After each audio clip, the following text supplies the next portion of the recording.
नमस्कार दोस्तों, स्वागत है आप सभी का आपके अपने प्रिय चैनल प्रिय देव दर्शन में। भक्तों, चैत्र नवरात्रि का समय हिंदू धर्म में बहुत ही पवित्र और शुभ माना जाता है। इन 9 दिनों में माता दुर्गा के 9 स्वरूपों की पूजा की जाती है और माना जाता है कि सच्चे मन से की गई पूजा और सेवा में माता रानी अपने भक्तों की हर मनोकामना पूरी करती है। शास्त्रों में यह भी बताया गया है कि नवरात्रि के दिनों में किए गए छोटे छोटे पुण्य कार्य भी कई गुना फल देते हैं। इस कारण बहुत से लोग इन दिनों में दान, सेवा और पूजा पाठ करते हैं। हिंदू धर्म में गौ माता को बहुत पवित्र माना गया है। मान्यता है कि गौ माता में 33 करोड़ देवी देवताओं का वास होता है।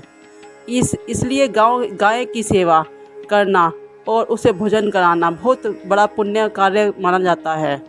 कहा जाता है कि जिस घर में गाय की सेवा होती है वह सुख, समृद्धि और शांति बनी रहती है।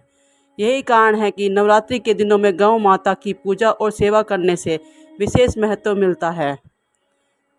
धार्मिक मान्यताओं के अनुसार यदि कोई व्यक्ति चैत्र नवरात्रि के दिनों में श्रद्धा और विश्वास के साथ गौ माता को भोजन कराता है तो उसे जीवन में सुख समृद्धि बढ़ती है। कई लोग इन दिनों में गाय को रोटी, गुड़, हरा चारा या घर का बना हुआ भोजन खिलाते हैं। यह एक तरह से दान और सेवा का कार्य होता है। इससे मन में शांति मिलती है और अच्छे कर्मों का फल भी मिलता है। नवरात्रि के समय सुबह जल्दी उठकर स्नान करना, साफ कपड़े पहनना और माता दुर्गा की पूजा करना बहुत शुभ माना जाता है। इसके बाद घर में जो भी भोजन बनाया गया हो उसमें से थोड़ा सा भोग माता को अर्पित किया जाता है। कुछ लोग रोटी पर थोड़ा सा गुड़ या घी लगाकर गाय को खिलाते हैं। या एक सरल और पुण्य कार्य माना जाता है। इससे व्यक्ति के जीवन में सकारात्मक ऊर्जा आती है और मन में संतोष भी बढ़ता है। चैत्र नवरात्रि के 9 दिनों में माता दुर्गा के अलग अलग रूपों की पूजा की जाती है। पहले दिन शैलपुत्री, दूसरे दिन ब्रह्मचारिणी, तीसरे दिन चंद्रघंटा, चौथे दिन कुसुमांडा, पांचवें दिन स्कंद माता, छठे दिन कात्यायनी, सातवें दिन कालरात्रि, आठवें दिन महागौरी और 9वें दिन सिद्धिदात्री की पूजा की जाती है। हर दिन माता के इन रूपों की पूजा करने से जीवन में शक्ति, बुद्धि और सुख समृद्धि की प्राप्ति होती है।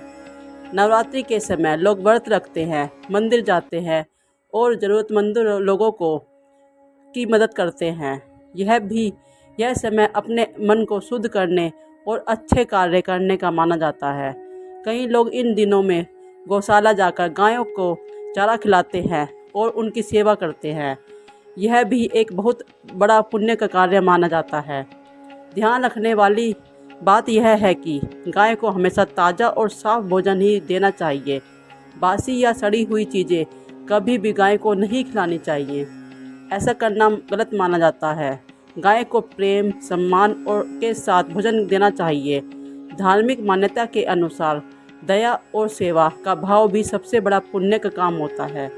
इसके अलावा नवरात्रि के दिनों में शाम के समय दीपक जलाना, माता दुर्गा का नाम लेना और ज़रूरतमंदों लोगों की सहायता करना भी बहुत शुभ माना जाता है। यदि कोई व्यक्ति सच्चे मन से सेवा, दान और पूजा करता है तो उसके जीवन में सकारात्मक बदलाव आने लगते हैं। मन को शांति मिलती है और जीवन में आगे बढ़ने की प्रेरणा भी मिलती है। नवरात्रि का असली संदेश यही है कि हमें अपने जीवन में अच्छे कार्य करते रहना चाहिए, दूसरों की मदद करनी चाहिए और भगवान पर विश्वास रखना चाहिए। जब इंसान सच्चे मन से पूजा करता है और सेवा का भाव रखता है तब उसके जीवन में सुख और शांति अपने आप आने लगती है। दोस्तों, अगर आप भी चैत्र नवरात्रि के इन पवित्र दिनों में माता दुर्गा की पूजा के साथ साथ गौ माता की सेवा करते हैं तो यह आपके लिए बहुत शुभ माना जाता है। इसलिए इन दिनों जितना भी हो सके अच्छे कार्य करें, दया करें और सेवा का भाव रखें। माता रानी का आशीर्वाद प्राप्त करें। राधे राधे।